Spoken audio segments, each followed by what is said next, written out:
Hello beautiful soul! Welcome back to my channel. This is my Ami from Japan, Kabayan, Capricorn. Tingnan natin ang mga last day ng iyong July. Maraming salamat po na sa mga subscriber, new subscriber, cross-watcher, at sa mga bagong pasok dyan. Siyempre, welcome kayo sa bahay ni ate. Ano to? Sa mga gusto magpa-personal reading, lalagay ko po dyan sa yung aking FB. Lumabas pa rin siya talaga, tinago ko na yan eh. Well, meant to be. Or punta kayo sa description below o kaya sa YouTube ko, nandiyan po yung link ng aking FB. Yan nyo na lang kuhanin para hindi rin kayo ma-scam dahil may nanggagaya sa akin. Okay? General reading, energy reading, Capricorn. Uy. Kuha tayo ng iyong angel number.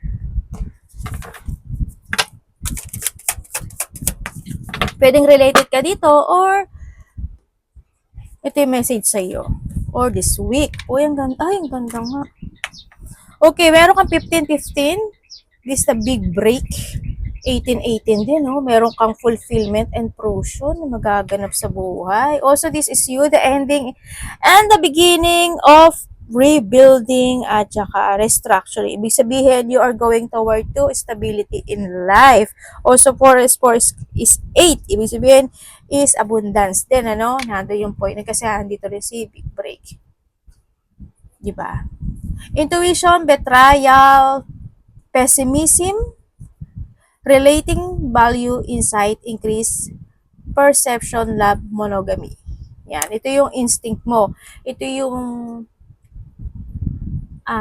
hindi ko masabing pagja-judge or something transformation na need mong gawin. Ang sinasabi dito, tandaan mo palagi, the choices always available is in yours. Okay? Intuition, follow your gut, your instinct. It's more than just a feeling. Be real with people and focus on meaningful relationship. Kumbaga, i-release yung mga hindi dapat kailangan, ano? I-let go yung mga dapat hindi kailangan, di ba? O kaya, something need to transform when it comes sa sarili mo.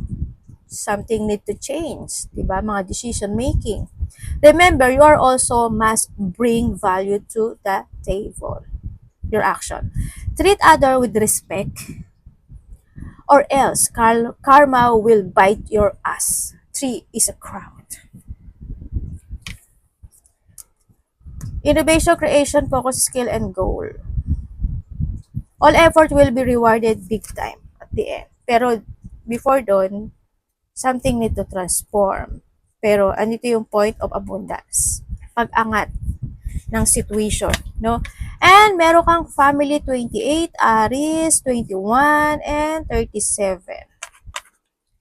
Okay. Siyempre, andun yung point na lahat naman kayo is family-oriented kayo. Mas focus kayo sa family mo. Andun yung gusto mo na palagi may nakakain sila, save sila, ganyan-ganyan, ganun-ganun. Or also in your relationship kasi it is very hard, di ba? Andun yung situation na yun. May mga puri, pasasalamat, love, giving love, receiving love, yan. And then also is kasiyahan. No? May mga kasiyahan situation. Kung ano mga kasiyahan yan, celebration parties, kung ano mang isi-celebrate o man mga kasiyahan na situation. Kasi ano siya, di ba? May mga flower, ganyan, love, ganyan. Also, this is a 10. Also, this is a completion situation. Ibig sabihin, may mga sitwasyon na matatapos na, may mga sitwasyon na ma-receive, ma-achieve, ma-accomplish. Halimbawa, kung ano mga ako, nagkaroon ka ng hindi pagkakasunduan, yan, ma-accomplish na yan. Kung ano mga bagay na naging hardship and difficulties in the past, magiging okay siya ngayon. O sa Aries, pwedeng connected ka kay Aries, or, and when it comes to an Aries kasi, is siguro by this mga natitirang araw sa'yo, is mas more magiging strong yung emotions mo, connected si family, pwedeng nandun sa point na yung magiging very passionate ka, handun yung mas may mga bagay na magiging interesting ka, magiging interested ka, mga ganong sitwasyon. Ako nakikita, it's more on action, no, and move. Ganyan, ang nakita ko sa iyo dito. Handun din yung achiever, no? Kasi this sa 10, may situation of achieving happen into your life. May ma-achieve ka raw. Yan, may ma-achieve ka, and then also is siguro yung mga gagawin ka na mas magiging more and passionate ka dun sa sitwasyon na yun, sa trabaho, sa mga interest mo sa buhay, ganyan, sa mga gusto mong ma-achieve sa buhay, lalo na sa family mo. Yan, meron kang, um, ano ba to? It's also caring kasi to no? Yan. May mga caring situation. Siguro sa sarili mo, you need to take care din yung sarili mo dito sa situation. Mas magiging more on patient ka, or you need more on patient this time sa iba sa inyo. Well, patient ka naman. Well, hindi naman kayo lahat, but still, you need to be patient din ang sinasabi dito, no? Yan. Huwag basta-basta lang din manuwag, kumbaga, no? Nandun sa po na yun. And also, we have the theft. Oh, 21. Ingat ka na lang kasi is marami ibig sabihin kasi ng theft. Pwedeng mananakawan ka, kung ano man yan, mahuhulugan ka, o may mga ikaka-stress ka, pwedeng identity, ideas, pandraya, diba? Mga ganun, ingat ka na lang. Sana hindi ka gumawa nito. Mga tuso na situation, yun. Maaring may tao na makikipag-communicate sa'yo para linglangin ka, dayain ka. Yan, ingat ka pa rin. O kaya may mga iniisip ka na mga naganap o nangyari in the past, na ganito, nawala ito, na ganyan, ganun. Trabaho man yan, o kusang aspeto ng buhay mo man yan. Yan. Losing something valuable sa nakikita ko sa iba sa inyo, Capricorn, ingat ka na lang din, ano? Kumbaga, we have an Aries din kasi, tsaka si Fire, maybe related ka kay Aries, Leo, Sagittarius, and also, ingat ka na lang din with comes sa yung emotions, no? Wag lang din masyadong pabigla-bigla, kasi lahat dito si Fire, at dito rin si Tep, kasi pwedeng yan mag-mess, no? Kung sa aspeto, basta pag-isipan mo maigi, mag-ingat din kayo sa apoy, sa nakikita ko dito, or kaya kung mga nagiinit na mga battery, o kaya yung saksakan nyo, o kaya may mga naiwan na gas, open, ganyan, o mga kandila, mag-ingat kayo sa sunog. Okay, mag-ingat kayo. You will be lost talaga dito sa situation, di ba? Yan ang nakita ko sa iba sa inyo. Sa iba sa inyo is, when it comes dito sa with the fire and the tip kasi, is action. Kasi andito, kumbaga may mga sitwasyon na kailangan mong actionan para makamit mo si completion, no? Kasi this an action. Kailangan mo mag-action at maggumawa o kumilos sa iba sa inyo. And also is, andito yung situation of kailangan mo daw with Cups to Aries and this fire kasi also tapos 7 din siya, di ba? And 10, di ba? Was at the 10 and the 10, ibig sabihin completion, pero need something action no? Ang sinasabi dito. Action and prepare ang sinasabi dito, and progress, be adventurous, kumbaga mag-forward sa mga plano. Andun na yung point ng preparation na tulad ng sabi ko kanina, mag-explore ka ng mga bagay-bagay. Kailangan malagi ka may option 1, 2, 3, ganyan. O kaya mag-explore ka, gumawa ka at sumubukan ng mga bagay sa iba sa inyo. It's more on action din. Siyempre, kasi andito si Fire, basta be calm and you will may miss. Ganyan, magsisisi ka, as in. And then also, is dito sa situation mo is kailangan mo talaga ng paninindigan. Kailangan mo manindigan kung saan aspeto ng buhay mo yan. Siyempre, yung kung ano yung mga desire mo sa buhay mo, take it action, na sinasabi dito. Iwasan mo yung mga conflict or yung mga sitwasyon na pwedeng magkaroon ng mga complicated situation. Ganyan, iwasan mo yun. Talagang kalma lang, no? Yan. Huwag pa bigla-bigla lang din sa iba sa inyo. Sa iba sa inyo is maaring may tao na magmamatch kayo, no? Dito.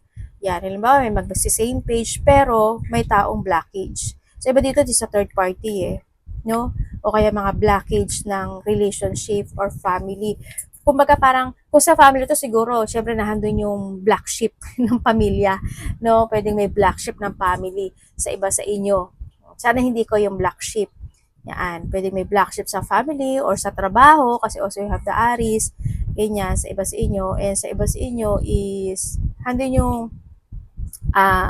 great soul. Kumbaga, same pages person kasi andito si family. Ibig sabihin, soulmate mo yung kasama mo ngayon kung wala kayong third party ha, sa iba sa inyo. Sa iba naman sa inyo is maaring mag-ingat ka sa relationship kasi pwedeng maloko ka. Pwedeng may karelasyon na siya o may family na siya. No, ingat ka na lang din sa iba sa inyo.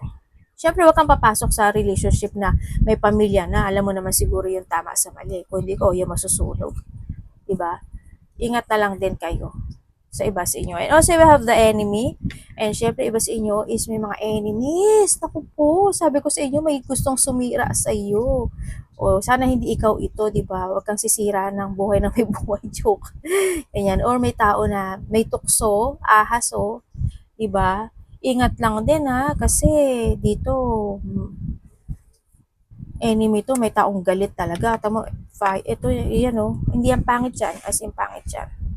Ibig sabihin, kung sa family is may black sheep talaga, no? May mga hindi pagkakaunawaan. Sa iba sa inyo, sa trabaho yan, or connected ang pera. Sa iba, ingat na lang din. Yan, may mga taong galit. Ingat ka na lang sa tukso, no? If you have bad habit, iwasan mo yon, magpabigla-bigla. Mag-ingat sa mga matatalas na dila, no? Or kung ikaw ito, hoping hindi naman, sa iba sa inyo, may mga distraction in life. But still, congratulations, ano, sa situation mo. There's unhappiness. Baka sana naman, di ba?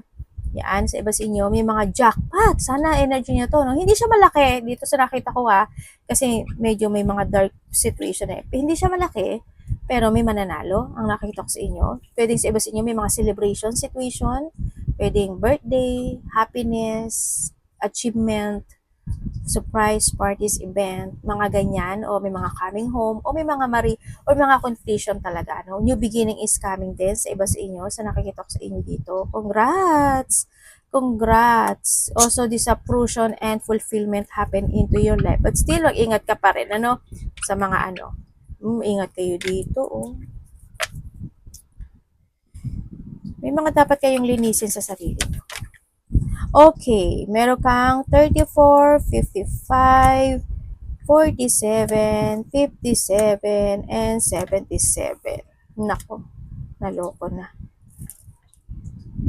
Okay, may taong matigas ang ulo, may paulit-ulit na sitwasyon, no, sa iba sa inyo. Kumbaga is kung ito is sa money, kung sa money ito, mag-ingat ka. Kailangan mong siyasatin maigi at alamin at aralin, ano, kasi pwedeng manakawan, madaya, maskam, o malinglang. No? Yan. Ingat ka. Siyempre, sa iba naman sa inyo, pag-isipan mong maigi. Hindi puro labas, hindi puro ano, ganyan.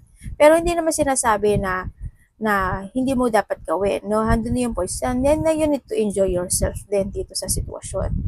No? Yan, may mga celebration nga na mangyayari. Joy, happiness celebration sa nakita ko dito.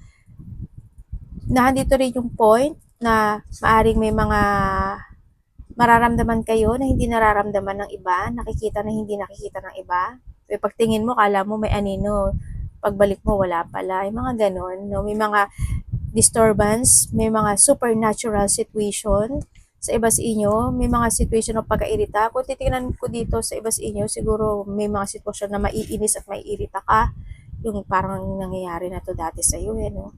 Yun na nakikita ko sa iyo dito. Pwedeng sa trabaho mo, di ba? Pwedeng pagod ka, ganyan.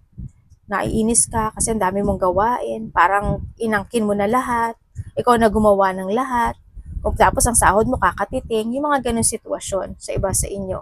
Matitigas ang ulo, ganyan. You fooling yourself sa isang sitwasyon na parang kahit naiinis at nahihirapan ka na. But still, may blessing din naman na darating sa part na yon. Ano? Kumbaga, the more you sacrificing, the more na you will enjoy at the end. Ang sinasabi dito. But still, when it comes to 0440, be calm ha. Kasi, hindi ito maganda. Diba? Kumbaga, treat others with respect or else karma will bite your ass. Okay, ingat na lang din. Or someone who's connected sa iyo, huwag na lang din mga patolero, patolera, mga ganyan sitwasyon. Yun din kasi ang sinasabi sa inyo. May tao na naghahanap ng proof, maybe ikaw ito, or may taong nagmamatsyag, o nag-i-investigate, no? Kung saan aspecto ng buhay mo yan, pwedeng sa trabaho, sa love life, or sa family mo. Also, may family kasi tayo no? Sa iba sa inyo. Ako nakikita sa inyo, or maybe ikaw, no? O kung may mga papasukan kayo na sitwasyon, aralin at siyasatin mo ng maigi. Okay? Sa iba sa inyo, someone want to commit. Kung sa third party to, yes, may third party. O sa iba sa inyo, may mga dealing, collaboration, kanya pag-uusap. Yan na nakita ko dito. May mga pag-uusapan. Sa iba sa inyo, mga related yan sa mga kontrata. Yan, may makipag-contract sa'yo, kontrata, situation. o may mga papers and documents, situation na asikasuhin sa iba sa inyo, may tao na magdidictate. Marami ibig sabihin kasi na pagdidictate, pwedeng didiktahan ka niya in a good way, in a nice way, makakatulong sa'yo. Pwede rin naman yung iba sa inyo, sana hindi ikaw, na kasi dito si C44 di ba? Ingat-ingat lang din kasi dumadami yung fire mo dito sa situation. No, be calm lang talaga. Pag-isipan mo lang talaga maigi para hindi ka rin mag-miss at the end. Yan. Mag-ingat kayo. Yan. May mga pagdidikta kasi ako nakikita. Sana hindi kayo yan. Ha? Ingat ka kasi may ahas ka dito. Anak! Anak! Ingat na lang kayo palagi. Basta trust your intuition, your gut, yung instinct mo ha, sa iba sa inyo. Magkakaroon ng mga union or pagkikita-kita or may taong ko-connect sa'yo. Pwede kapatid mo, magulang mo, or ikaw ito, or a person who's connect ka-relasyon sa iba sa inyo. Celebration, kanina ko pa sinabi ninyo, may mga celebration situation ako nakikita dito sa iyo. May obstacle ka, Dito may tao na makasarili at sakim. May tao na mayabang. Mayabang, hambog, arugante, kala mo kusino, kala mo matalino, kala mo nagmamarunong, kala mong hari, kala mong basta yun, na paulit-ulit, mayroong paulit-ulit na sitwasyon, ako nakikita sa inyo. Ingat na lang din kayo ha. Be calm talaga kasi dumadami yung fire niyo. May sitwasyon na mauulit muli. Ganyan. Ingat na lang. But still, there's a new beginning happening into your life. So, nakita ko dito sa'yo. Ingat sa emotions ha. Ingat kayo sa emotions. Sa action, movement, decision, salita. Ingat kayo. Masakit ba likod nyo? Likod, balikat, balakang? Kayo, i-remedy nyo hanggat maaari din sa iba sa inyo. Yan. Kung may mga papasukin kayo, maghanap muna ng information para hindi rin mag-miss yung situation. Kung may taong makulit o matigas ang ulo, deadmahin nyo na lang. Deadmahin nyo na lang. Hindi, sabihin mo lang no. Ganon, di ba? Kung gusto nyo lang naman. Yan. Sa iba sa inyo. Arigato naman, say God bless.